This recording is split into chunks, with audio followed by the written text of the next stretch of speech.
Assalamualaikum warahmatullahi wabarakatuh. Salam sejahtera bagi kita semua. Kembali saya menjumpai saudara-saudara untuk menyampaikan materi tentang kewarganegaraan. Semoga Anda dapat menyimak dan dapat mengambil manfaatnya.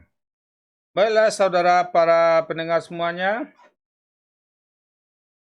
bicara masalah kewarganegaraan, maka kita tidak terlepas dari konteks nasionalisme bangsa Indonesia. Nasionalisme bangsa Indonesia merupakan hal yang wajib kita pahami bersama dan kita jalani bersama demi keutuhan bangsa Indonesia. Karena nasionalisme Indonesia merupakan satu pemahaman kita, konsepsi kita, ataupun tekad kita untuk menjaga keutuhan negara Kesatuan Republik Indonesia. Dalam hal ini juga diperlukan pemantapan wawasan Nusantara kita, bagaimana kita melihat jauh ke depan tentang kebangsaan kita Indonesia, bagaimana kita jauh ke depan menata dan melaksanakan ketatanegaraan suatu negara. Untuk itu diperlukanlah pendidikan kewarganegaraan bagi masyarakat bangsa negara tersebut.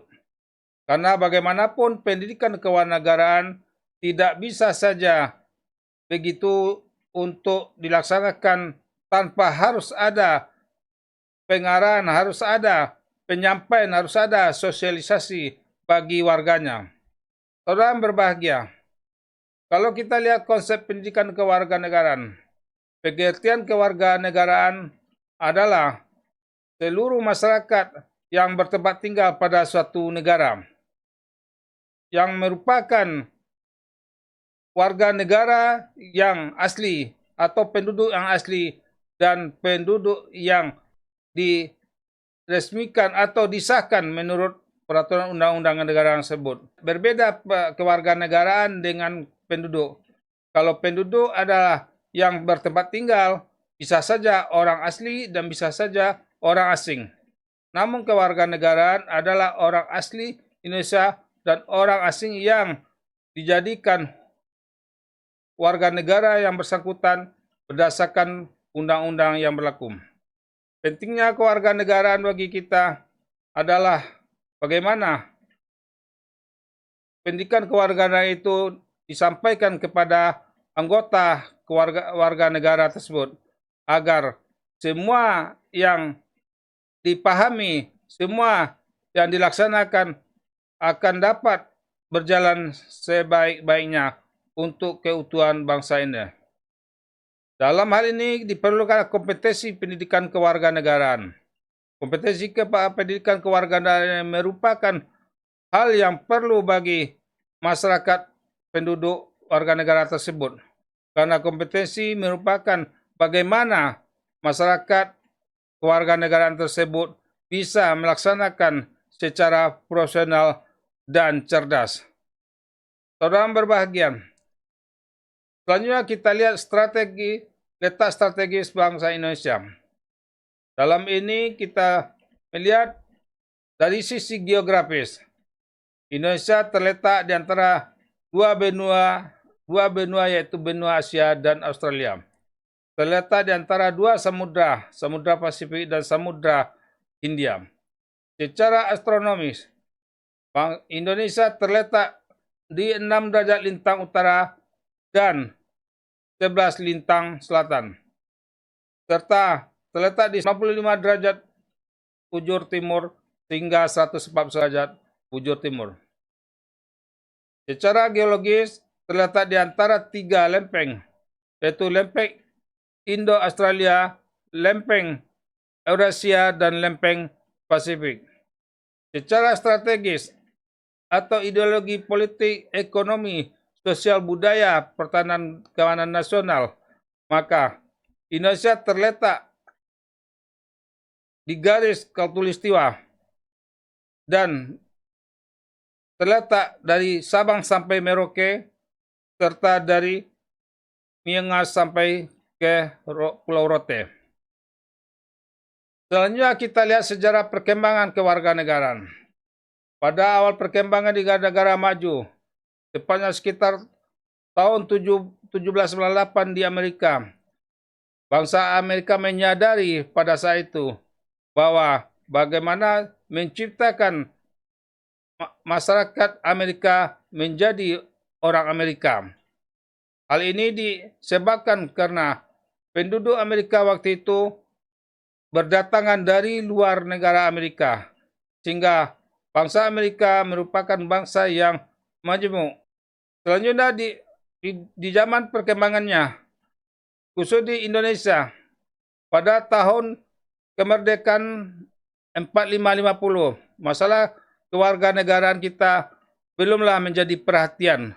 Karena pada saat itu, bangsa Indonesia masih mempertahankan dari penjajahan-penjajahan walaupun sudah merdeka. Dan pada saat itu penjajahan diusir dengan bagaimanapun peperangan fisik dihadapi oleh bangsa Indonesia terhadap para penjajah. Kita lihat tantangan perkembangan kewarganegaraan hingga sekarang ini adalah bagaimana kita melihat masyarakat kita dan generasi kita sangat dangkal dalam memahami tentang kewarganegaraan ini. Hal ini disebabkan oleh perkembangan-perkembangan yang terjadi di era globalisasi. Untuk itu, perlulah dikembangkan terus bagaimana mematahkan pemahaman kewarganegaraan ini terhadap warga negara Indonesia itu sendiri. Dalam berbahagia, kita lihat azas kewarganegaraan. Azas kewarganegaraan ini ada yang bersifat umum dan ada yang bersifat khusus. Azas umum kita lihat pertama adalah ius soli, yaitu di mana warga negara asal dari tempat tinggal lahir sendiri. Satu orang warga negara di mana dia lahir, maka dia akan menjadi kewarganegaraan negara tersebut. Sedangkan ius sanguinis merupakan kewarganegaraan yang berdasarkan keturunan daripada orang tuanya, baik ayah maupun ibunya. Selanjutnya azas khusus. Azas khusus kewarganegaraan ini ada beberapa hal yang disesuaikan dengan kondisi keadaan negara tersebut. Misalnya saja, azas demokrasi, azas hak asasi manusia, azas manfaat bagi bangsa, dan lain-lain segala macam. Untuk syarat-syarat dan tata cara memperoleh kewarganegaraan, ini tergantung kepada masing-masing negara tersebut. Kalau kita bangsa Indonesia, syarat dan tata cara memperoleh kewarganegaraan sudah diatur di dalam Undang-Undang Dasar 1945 serta Undang-Undang keturunannya, di mana seorang pemohon menjadi kewarganegaraan itu harus disampaikan kepada Presiden melalui Menteri dengan proses dan persyaratan yang telah ditentukan. Sementara untuk kehilangan kewarganegaraan itu ada beberapa hal. Bisa saja karena permintaan sendiri.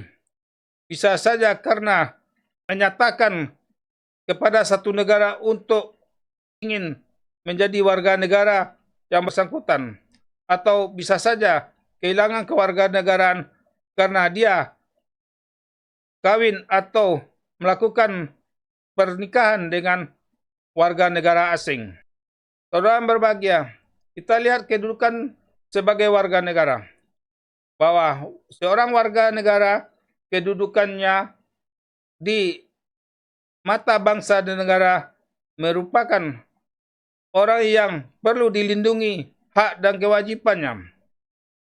Kalau bicara masalah hak dan kewajibannya, sebagai warga negara juga sudah diatur dalam Undang-Undang Dasar 1945 yang dapat diperoleh oleh seorang warga negara seperti misalnya hak untuk mendapatkan pendidikan, hak untuk dapat perlindungan, hak untuk dapat kehidupan yang layak, dan sebagainya. Begitu juga kewajiban sebagai warga negara. Maka sebagai warga negara, dia kewajiban kepada negara. Seperti misalnya bagaimana menjadi warga negara yang baik, bagaimana dia bisa membela negara, bagaimana kewajibannya bisa membayar pajak, dan segala macam yang juga sudah diatur dalam undang-undang. Saudara berbahagia, Undang-Undang Dasar 45 sebagai konstitusi negara perlu dipahami oleh semua warga negara. Masalah konstitusi negara ini merupakan hal yang wajib untuk dilakukan oleh seorang warga negara. Karena konstitusi merupakan dasar daripada berdiri negara dan merupakan dasar daripada pandangan hidup bangsa negara, yaitu Undang-Undang Dasar 45 dan Pancasila. Dalam ini, konstitusi diturunkan kepada pengertian kepada negara hukum, maka Indonesia adalah negara yang berdasarkan hukum, di mana hukum sebagai panglima daripada dalam segala hidup kehidupan bangsa Indonesia. Bangsa Indonesia mempergunakan hukum untuk melindungi masyarakat, warga negara itu sendiri, dan pemerintah melakukan aturan kehidupan berbangsa dan bernegara melalui hukum. Menyangkut konsep negara hukum, ini ada berapa tahap yang telah berlalu pada sistem negara hukum, yaitu sistem Eropa Barat konstitusional, menurut sistem Anglo-Saxon, menurut perumusan para juri Asia Tenggara dan Pasifik, serta menurut Undang-Undang Dasar 45 yang sampai telah diamendmen, yaitu pada batang tubuh. Namun demikian, dalam pembukaan masalah negara hukum dan konstitusi ini tetap masih dipertahankan. Kewarganegaraan salah satunya melindungi hak-hak asasi manusia. Hak asasi manusia adalah hak yang melekat, yang merupakan kodrat bagi salah seorang manusia. Makanya hak-hak asasi manusia ini untuk di negara Indonesia juga dilindungi oleh negara. Terkait dengan hak asasi manusia ini, kita lihat perkembangannya dimulai daripada abad ke-17 dan 18, di mana saat itu diawali oleh Amerika yang membuat sebuah konsep hak-hak asasi manusia dalam peraturan perundang-undangannya untuk melindungi warganya sendiri. Dan 20 masalah hak asasi manusia ini menjadi perhatian yang serius bagi negara-negara di dunia. Dalam hal konteks kewarganegaraan juga diperlukan kehidupan yang demokratis. Dalam ini demokratis adalah pemerintahan dari rakyat, untuk rakyat, dan untuk kembali kepada rakyat itu sendiri. Dalam ini nilai-nilai demokrasi itu adalah keterbukaan serta bagaimana melaksanakan musyawarah untuk mufakat, serta bagaimana cara memilih pemimpin-pemimpin yang formal ataupun non-formal. Di antaranya adalah melalui pemilihan umum. Terkait dengan sejarah demokrasi ini adalah merupakan perjalanan panjang kehidupan peradaban umat manusia, termasuk di negara Indonesia, bahwa sejak sebelum kemerdekaan, masalah demokrasi sudah menjadi perhatian bangsa Indonesia. Hal ini terlihat dari bagaimana penyusunan dan pembahasan daripada Undang-Undang Dasar 1945 sebagai dasar negara kita, serta bagaimana Pancasila dilahirkan. Semuanya tidak terlepas daripada musyawarah dan mufakat di alam kemerdekaan Republik Indonesia. Terkait dengan demokrasi juga, pemerintah harus menjalankan sistem demokrasi. Karena bagaimanapun pemerintahan yang demokrasi adalah pemerintahan yang akan didukung oleh rakyatnya itu sendiri. Masalah demokrasi sangat riskan untuk tidak dilaksanakan oleh pihak pemerintah. Karena pada saatnya nanti masyarakat atau negara-negaranya bisa saja untuk antipati kepada pemerintahan sehingga tidak dapat melaksanakan pembangunan saja. Seperti yang kita katakan tadi, pemilihan umum adalah salah satu bentuk demokrasi untuk memilih pemimpin ataupun perwakilan-perwakilannya secara langsung, bebas, dan rahasia. Masalah demokrasi juga diperlukan pendidikan baik di tingkat formal maupun pendidikan informal. Karena masalah demokrasi ini jelas berbeda antara satu negara dengan negara lainnya. Katakanlah, demokrasi barat tidaklah sama dengan demokrasi timur. Saudara yang berbahagia, demikianlah kira-kira yang dapat kami sampaikan. Bahwasanya kewarganegaraan ini tidak terlepas daripada bagaimana cara memahami dan memegang teguh Pancasila sebagai dasar negara dan ideologi bangsa. Yang kedua, bagaimana hukum menjadi panglima dalam kehidupan berbangsa dan bernegara. Yang ketiga, bagaimana demokrasi dan nilai-nilai budaya bangsa diterekam dalam kehidupan berbangsa dan bernegara. Dan yang keempat, bagaimana masyarakat Indonesia menjadi masyarakat yang madani, yaitu masyarakat yang sejahtera lahir dan batin. Demikianlah yang kami sampaikan kali ini. Semoga saudara dapat memahami dan berguna bagi saudara. Dan jangan lupa, terima kasih. Assalamualaikum warahmatullahi wabarakatuh.